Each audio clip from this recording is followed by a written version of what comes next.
All right. So last but not least, Sextuplets, which is the latest film starring Marlon Wayans. And before we get into Marlon Wayans, this is directed by Michael Tiddes. Tiddes. Tiddes. I was gonna say Tiddes, but but anyway, so he is responsible for such films as A Haunted House, Right. A Haunted House 2, both of which I skipped. I skipped those. When I saw trailers for those, I was like, no. I think what happens is that here the problem, eh? I think we live in an age now where it really becoming intolerable that these kind of things should exist. Like, you have so many people who, it's the Adam Sandler effect. You're wasting money on bullshit. Oh, good thing I bring up Adam Sandler though, because it's like a Marlon Wayans movie of this caliber being on Netflix is very reminiscent of like the Adam Sandler stuff. Like what was every time, Ridiculous Six or whatever it is, and there was one that was just so god awful. I can't remember the name of it right now, but I reviewed it. Every time I see the shit, it's just basically it's basically a scam going on. That's how I see it. It's just a big old scam. It's just people getting money just to pay their friends. That's how it's come across. At no point because anything serious or to take it seriously as a product. It's just you just getting a product to pay your friends and getting an excuse. Right. Now the show that I actually saw from this director and also starring Marlon Wayans, and it's kind of funny that I saw it, was 50 Shades of Black. And this was when I forced myself to watch 50 Shades of Grey, which, if you remember, made it to my worst stuff list back in 2015 or 16, whatever it was. But I watched Black just to see, let me see how they pour at Grey now. And it was just not, this didn't really try that hard at all. It's to the point that they get somebody to make, they made fun of The Weeknd us. The man made a song with it, right? Just a great song, by the way, in my opinion. Great song, eh? Don't mind it's for a terrible movie. You're gonna look to make fun of The Weeknd us? Like, oh gosh, man. Like, your soul desperately looking for content, or they gotta make fun of The Weeknd us? Just for singing in a movie? What I hate about this stuff is, again, the Friedberg, well, another person I like referencing, not so much Adam Sandler, but the Friedberg and Salzer effect as well, right? Where date movie and epic movie and disaster movie. Right. Yeah. Right.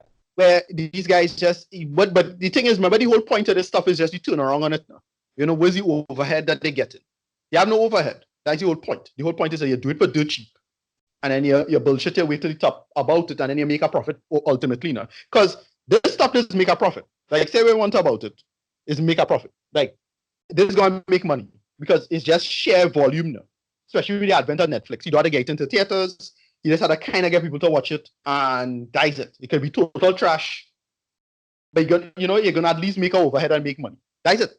Barely it. You don't make money, but you make a profit compared to how much you spend or invest in it.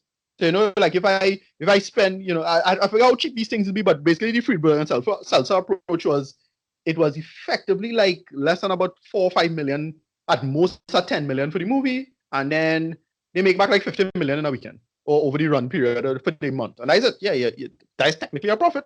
And you can bullshit now. Yeah. That's going on here. It's just a scam. Again, it's a scam. Yeah. Now, like I'm now seeing here, like apparently like them is like, so this is like God, how best to describe it by? So this is like a Martin Scorsese, Leonardo DiCaprio kind of partnership going on, you know what I mean? So every film I star in, you're gonna direct now. So along with A Haunted House 1 and 2 and 50 Shades of Black, he was also in a movie that I remember being advertised on Netflix called Naked. This was a comedy film, of course, a feature, right? I didn't know much about it. I just saw a poster of it. I was like, Marlon Wayans, yeah, he sell a comedy kind of shit, whatever. But I was just like, okay, this is some kind of one-off thing. Okay, no problem. And I also remember that he was in a sitcom on NBC called Marlon, right? Which I'm about to watch because once again, not was a fan of the Wayans, but now not anymore because it's just how how disposable the humor was. It just felt like all the talent just got flushed down the toilet, basically, right? Okay. In the case of Marlon, which though we could get into with Marlon and the Wayans and just the drop in quality. The thing is with Marlon wasn't the worst thing ever. Of course. So you remember a show called, I think, what's his name? Was he a comedian named Jared Carmichael? You know who that is? Yeah, I know he is. Right. He had a show on NBC that was pretty good, and it just didn't work now. Um, Marlon wasn't kind of in the same category of that. Not as good as that show, but still okay. But you could see why it would get canceled, kind of thing. Yeah. Right. And that's why I thought the Marlon show wasn't the worst thing ever. It wasn't the worst thing ever. Like it's like, okay, he trying to do something, but he going on NBC, and that was kind of a mistake. Right. That thing. So I wasn't really hating on it. It's still kind of bad, eh? Again, not as good as the Carmichael show, but it just didn't work. That's the thing. Right. So Yeah. whatever. Yeah. So I didn't think it was like a big turnaround, but it's like, well, you're doing something. And then he come with this bullshit, and I was like, all right, well, you need to fuck off now then. Yeah, but I mean, I don't want to spend too much time kind of looking through at his track record as far as movies go, right?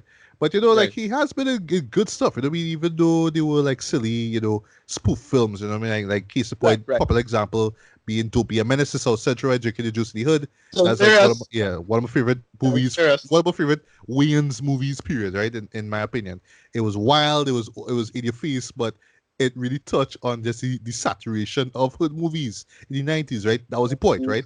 I just had this sort of airplane approach where we just gonna be slapstick and silly and raunchy with it, right? But then from there, it was just like, all right, we had Six Man, I didn't care to see that back then. Senseless didn't care for that. He surprised me with Right. Requiem for a Dream. I thought Scary Movie, fit the whole Don't Be a Yeah. Menace thing, but it was just way over the Right. top as far as their cinema horror films go. Scary Movie 2 was not a fan of it. Like, I know I probably one of the few who just didn't care for it at all. I was surprised when he was in Lady Killers, right, with Tom Hanks. He kind of playing against his wild, persona.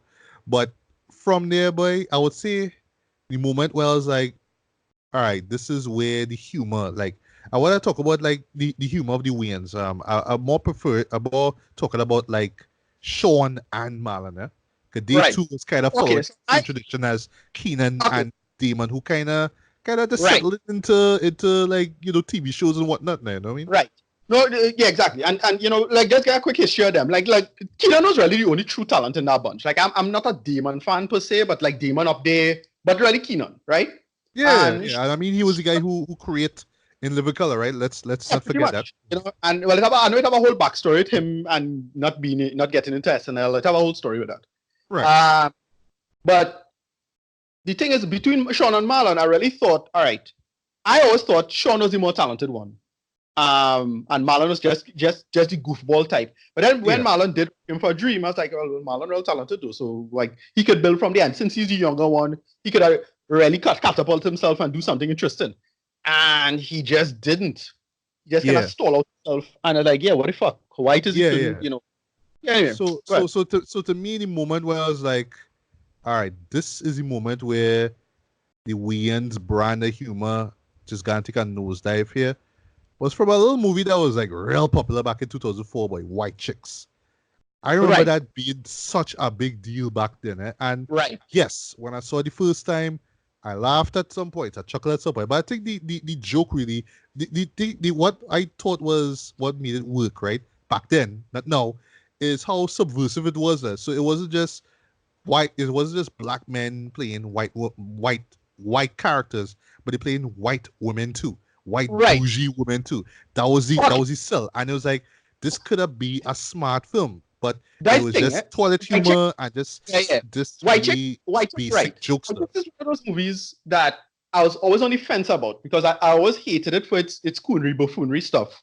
Especially a character especially an actor who I've gone to respect immensely now. I absolutely hated him then. Terry Crews. Yeah. Right. Yeah. And back then, Terry Crews was the quote unquote funniest person in that whole show. Right. He was the most annoying actually. Right, exactly. And I remember, but that's the thing with the movie. It was a movie I was watching it and just watching it at the time. And again, early 2000s, I was in my black intellectual, black bougie age of, oh, this is beneath me, and why is it the black man is doing this nonsense? That shit, right? And I thought it was one of those scripts that could have done so much better, and this was kind of a waste. Yes, you're right. They could have been smarter, especially with the subversive stuff that I just mentioned. Right. But no, it's just basic jokes. Oh, we just making fun of how white bougie girls act. Hey, Right, let's go shopping. That's the joke. right, Ah, right. okay, yeah. And then from there, boy, it was just a a downward spiral, boy. Little man, boy. I That don't remember that when at that all. happened, boy, I was like, Yeah. I remember seeing this as a double with the second Pirates of the Caribbean movie. Yeah? I never forgot this. I had like it was one of those like kind of like I was just doing something and I was like real tired, like this all night or whatever it is, right? So I went in trying to keep my eyes open. It's like, all right, well, Pirates kind of going a little slow, but it good. But then as soon as Little Man started, Yeah, yeah. everybody just was just laughing from start to end. I just did Right. like Yeah, what the I don't fuck get is this. What's so funny about this? It's yeah. Marlon play. It's Marlon. Is a midget Marlon playing a baby, and they're Right. running this gag for 90 minutes. And Yeah. this is the Yeah. funniest thing ever to everybody in the cinema that I was in.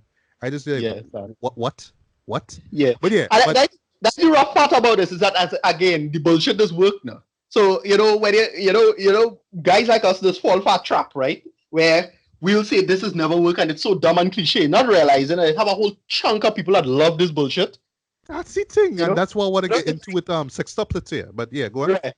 It's like when people say Donald Trump is an obvious con man, it's like, yeah, no shit. Like it have reasons why con men is work. Right, That's exactly. that's the problem. It's like yes, just because you don't fall for it and you don't fall for the magic trick is more yeah, exactly. The thing with a hard lesson that guys like us has had to learn is that it's not that people truly fooled per se, but there's a kind of performative aspect to the people who like this bullshit. Is it more like, oh well, this relates to me and this is what I have, and that is what I'm gonna watch in that sense. Yeah. You Or know the well, point? or like, well, this is black comedy. Like this is like what Eddie Right. Murphy was doing, with A lot of Nut people Professor and stuff like that. right, and you know how why I keep thinking. That's why I brought this up with Last Black Man of San Francisco, where I said if it wasn't for Barry Jenkins, I would have been standing for Jordan Peele more. If you understand the point, as Yeah, in yeah. you have an option. You're going to just take what you could take, and then that's going to be the rule of thumb going forward. And that's why I think a big part of this psychology to be part of is not just obviously it's not just the thing that you might find funny, maybe, but there's a kind of identity performative aspect of well, you need it to work. And that's Yeah. why I think that's why this bullshit does work. They take advantage of that now. It's kind of like televangelists. Televangelists are like most of them know he's a bullshitter, but they don't have nothing else working for it, and they at least get the sense that he's a bullshitter for you now. Yeah. That's how I feel about this stuff. Like why these movies is work or why they make money. Is that it's a performative element that you have to take into account. That's my you know armchair psychology behind that. That's how Right. I feel about these things. Like why But does it work? And it's not that people dumb. I think there are a whole chunk of people who know that they could have better, but if they don't have anything, if you don't have anything representing you out there, you ain't gonna take it, even if it quote unquote better objectively. If you yeah. get my point. Yeah, Yeah. yeah, I get. I remember, well, I mean, Eddie Murphy was the man back in the 90s, right? But then after like stuff, well, I would say after like Nutty Professor 2 and stuff like that, we didn't see anything from him now. So I mean it's like, Yeah. well, who we have next? You know what I mean? Who we have in the pipeline? Oh, we have Marlon Wayans and well his kind of Kevin straight Hart. man brother Sean. Okay, Kevin let's have Hart. them. You right, like Kevin Hart. Yeah, Like yeah, you right. in A perfect 2010s example. I basically. Yeah, yeah. This saw a is bunch this is of like a people. new trend. Yeah, it have a whole chunk of people who really take Kevin Hart funny and never find this dude funny. But at the, Dude, in ex- I personally never went out of my way to watch a Kevin Hart movie yet to none of me. his stand-ups, none of his None. stand-ups funny. But the dude, but I get like that generation now. It's like, oh, that is for me, and I think he's so funny. Is that is that bullshit now? Yeah, yeah. All right, Right. so we talk a lot about Marlon Wayans, boy, but sorry, I just had to do that. But Sextuplets, what is this about, boy? So basically, because we keep mentioning Eddie Murphy and Nutty Professor, right? So this is basically Marlon Wayans trying to do what Eddie Murphy did back in '96 and 2000 when the second Nutty Professor 2, which I enjoy back then, but I have a feeling if I watch it again, I'll be like, that really don't hold up that much. But yeah, he's doing the whole multiple character thing where he's Right. playing. In this case, he's playing six characters, right? All of them Right. related, of course, hence sextuplets, right? So we introduced to Alan, right? He's the sort of, well, I'm even gonna talk about dimensions into the characters, right? But he's the street character in all of this. He's Yeah. married. His wife is about to give birth in a couple of weeks, so he gets paternity leave kind of to be with her. And then he learns, he kind of reveals that we learn, sorry, he doesn't really reveal that he never knew who his mom was or if he had Right. any, siblings or whatnot. Well, actually, it's really about his mom. Fortunately, his wife's dad is a judge, so he just get that information about a half hour, this birth certificate, and he found her mother name, went by her house, and then he is introduced to Russell, right? Who Right. is the fat um twin brother of Alan, right? And his shtick is that he stays home a lot. He's always on his couch. He's always watching old episodes of Mork and Mindy for some reason. He's always watching Yeah. like these old sitcoms, and he even makes reference to Rockford Files, which, by the way, because of the amount of goddamn times they mention it in the show, I kind of want to see the show now. I kind of want to see Rockford Files because I don't know, it just wasn't in my time. I wasn't alive when that show was out, right? But they just make mention of it so much times now. I kind of want to see what the big deal is. So, and I'll kind of get into the review here one time. And yes, I have to spoil this because I can't really review this film proper without spoiling it, right? Sorry. Right. So Yeah, like, I don't give a fuck. yeah, This classic case of exactly. spoilers. And you This shouldn't is care this anyway. is yeah, this is a classic case of spoilers. Fuck you. Yeah, exactly. So at first, right, I did not like Russell's character at all, right?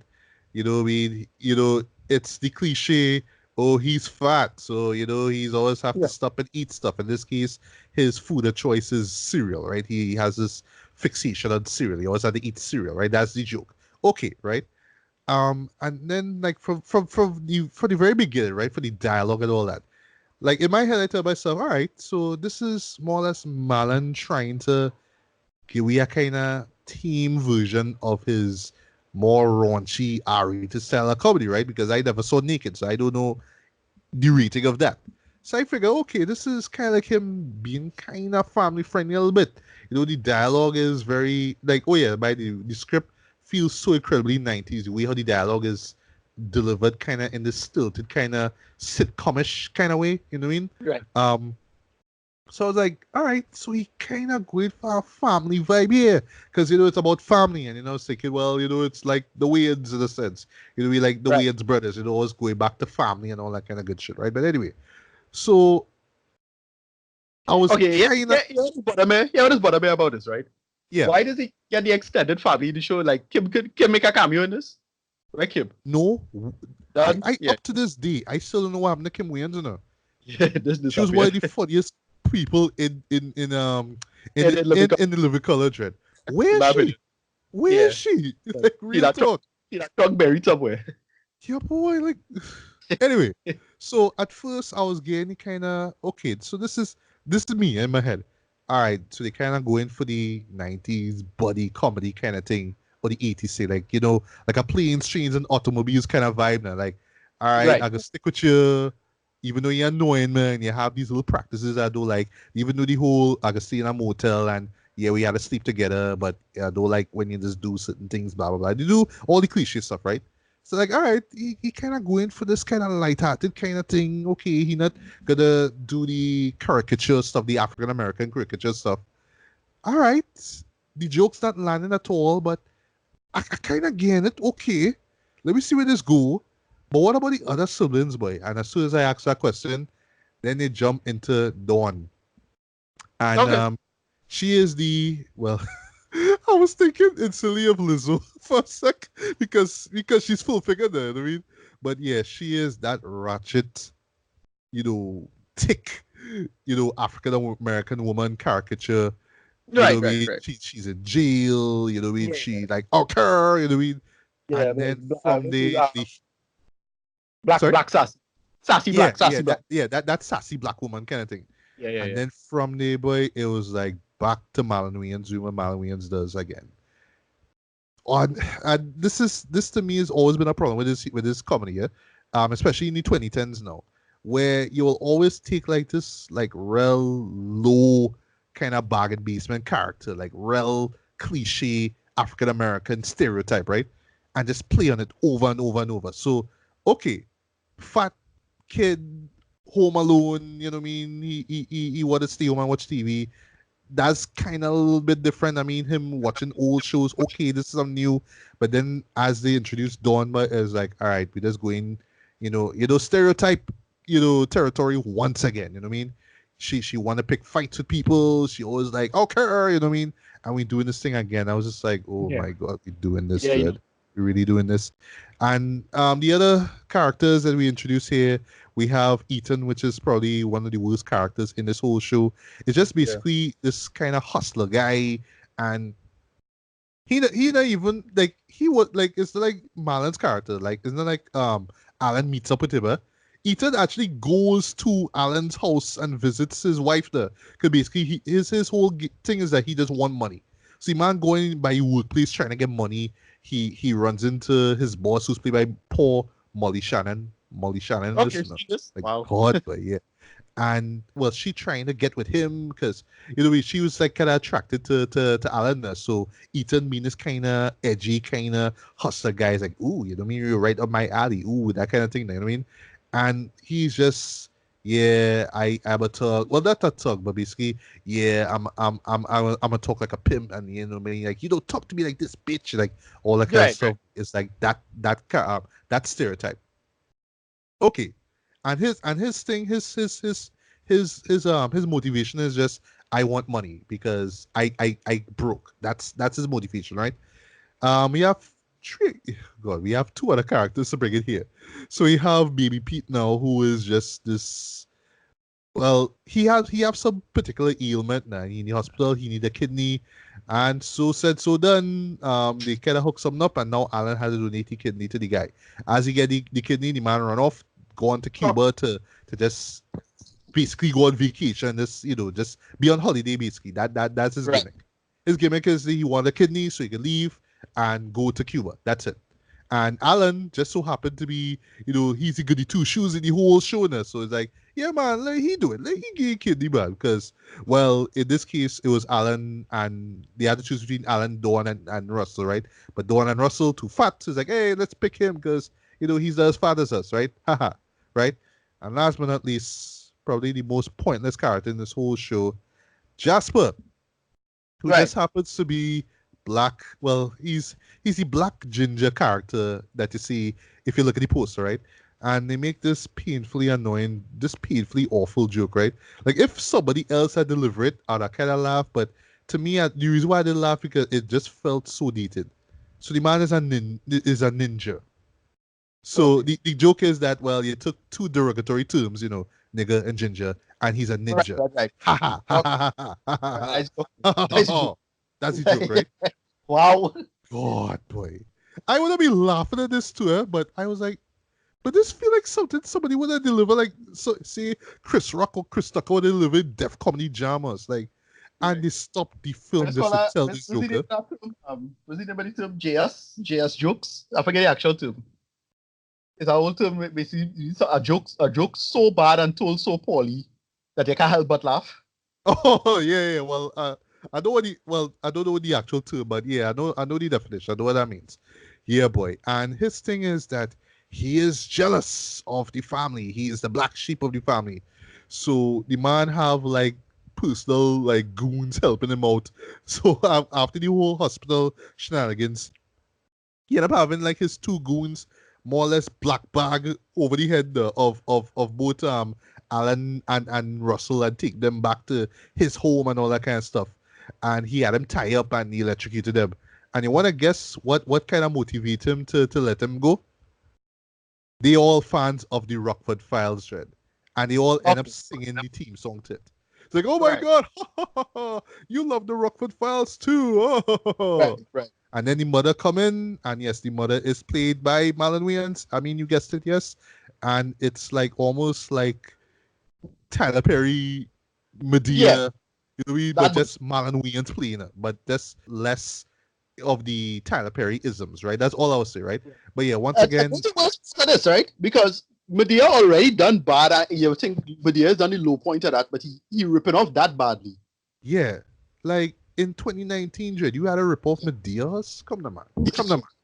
And as you would expect, Alan's wife's water breaks, sooner than expected, and shenanigans and yada yada yada, and they have the child, and they all a family now. The end. Right.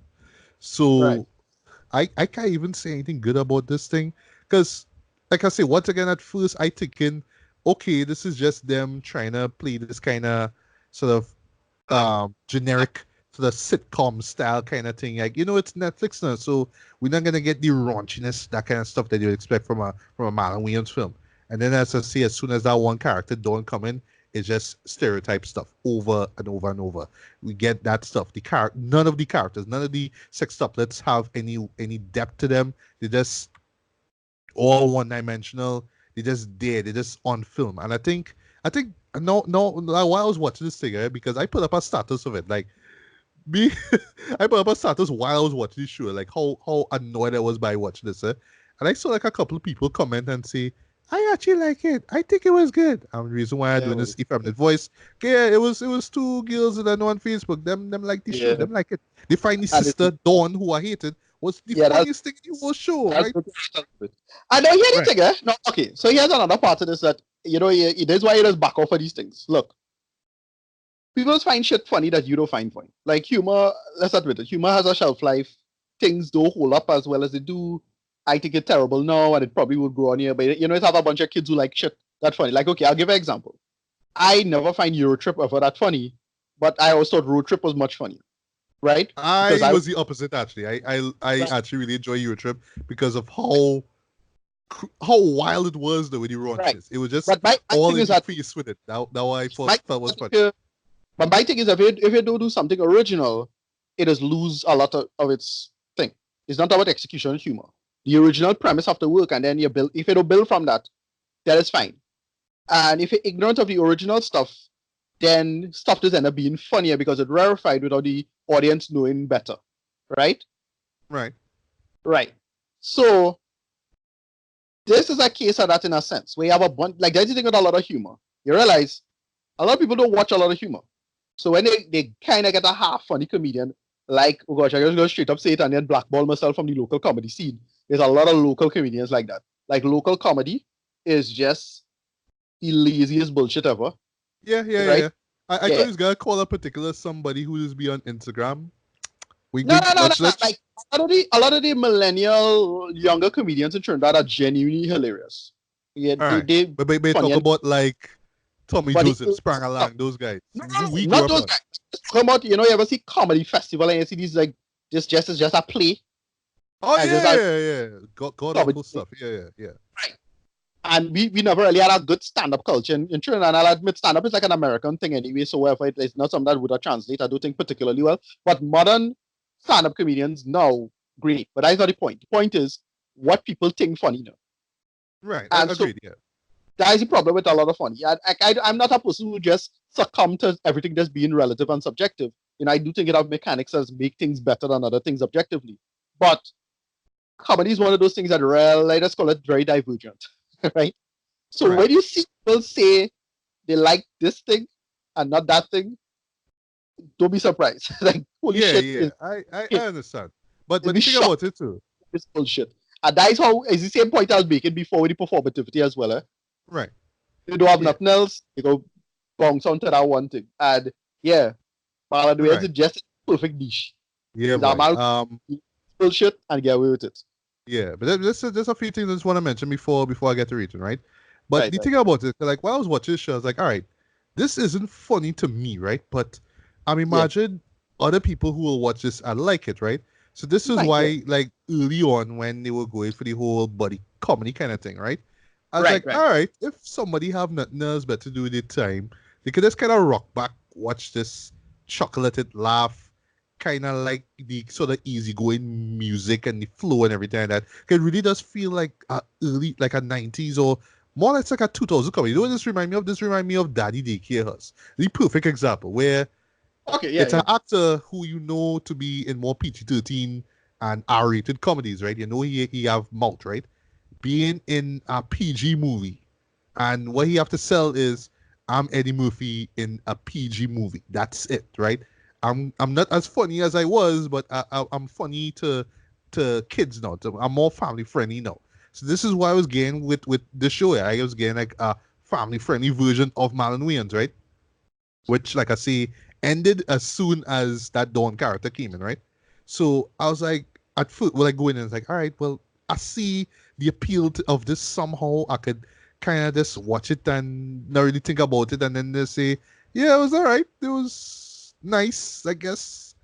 This is the last thing I want to say about a Marlon Wayans comedy, but anyway, but it just diverged into the same stuff that I just don't like about his humor, boy, where you just have these annoying characters who just get under your skin, and just these scenarios built around them that just don't add nothing to the story. It's just like, well, Yeah.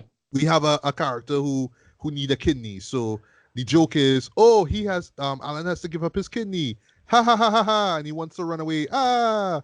And he runs into a door that Russell opens while he was looking for cereal to eat. That's the joke. Ha ha! Get it? Like no, like these jokes just fall flat. They feel there's not even childish. It just feels so lazy, just so by the numbers. And for a man like Marlon Dread, you know he could do better. But then the ironic part is, because he's his style is more with the spoof stuff, right? He just can't get over the whole spoof stuff that he did from way back when, right? Like he just want to hold on to that for dear life, right? It's like he can't do anything else. If he's not spoofing a movie or a franchise, he can't really deliver nothing else. You know what I mean? Yeah. He could have just played safe with the whole easygoing Netflix thing, but no, he just had to try and add a little bit more Marlon to it, and it just feels all together, man. I mean, not much more I could say about this word. Like, I not even gonna waste my time trying to analyze the humor because there's just none here. You know what I mean, I could have let slide it with it being just this body show with some heart in it, but then like I say, as you had to go with all these stereotypes by and all these like just annoying characters that have no purpose of being in the show, and then you want to wrap all them up in the end and say, but it's about family. That's the point, right? We are family. Ha! Nah, sorry, waste of time.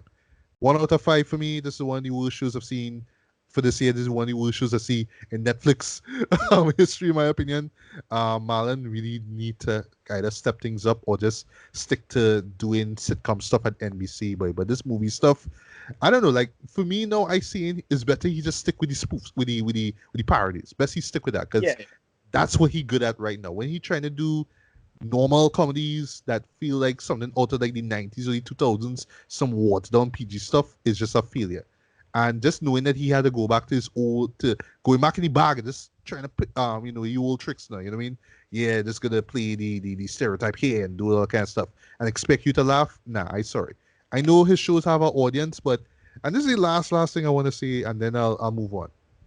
Now I just wondering now with people who prefer his more raunchy stuff, what are they gonna think about something like this? I really don't know, cause this is tame compared to that stuff now. But Right. I don't know, boy. It's just who is the audience for this shit? I really don't Yeah. know. Well, I really don't know. yeah.